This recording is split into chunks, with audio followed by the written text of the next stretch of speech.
22వ రోజు దువ్వాడ రైల్వే స్టేషన్లో ఉచిత త్రాగునీటి పంపిణీ దువ్వాడ రైల్వే యూజర్స్ అసోసియేషన్ ఆధ్వర్యంలో మానవ సేవే మాధవ సేవ అనే మహోన్నత స్ఫూర్తితో మండుటెండలను సైతం లెక్క చేయకుండా గత 22 రోజులుగా దువ్వాడ రైల్వే స్టేషన్లో రైళ్ల హాల్ట్ సమయంలో ప్రయాణికులకు ఉచిత త్రాగునీటి పంపిణీ సేవలు నిరంతరంగా కొనసాగుతున్నాయి.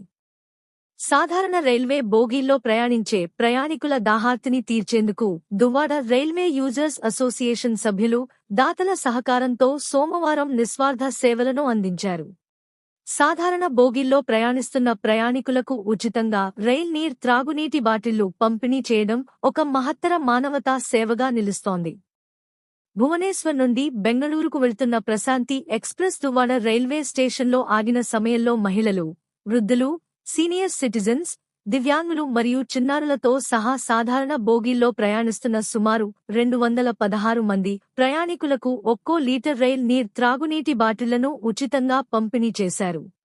మహిళలు, వృద్ధులు, చిన్నారులు మరియు దివ్యాంగులకు ఇబ్బందులు కలగకుండా బోగీల తలుపులు, కిటికీల ద్వారా నేరుగా నీటి బాటిళ్లు అందజేశారు. ఈ సేవా కార్యక్రమంలో Duvvada Railway Users Association, Shri Sathya Sai Samiti Ukkunagaram, Lions Club, Spandana Cheyutha Foundation, Voice of Gajuwaka, Aganampudi Senior Citizens Association సంస్థలు కలిసి ఇప్పటివరకు మొత్తం 4560 త్రాగునీటి బాటిళ్లు పంపిణీ చేశాయి.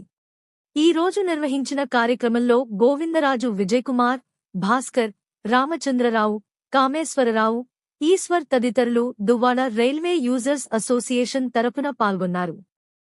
ఈ రోజు సేవా కార్యక్రమానికి శ్రీ జె. మనవేంద్రనాథ్ మరియు కె. నాగరాజు ఆర్థిక సహాయం అందించారు. వారి సహకారానికి దువ్వాడ రైల్వే యూజర్స్ అసోసియేషన్ హృదయపూర్వక కృతజ్ఞతలు తెలియజేసింది.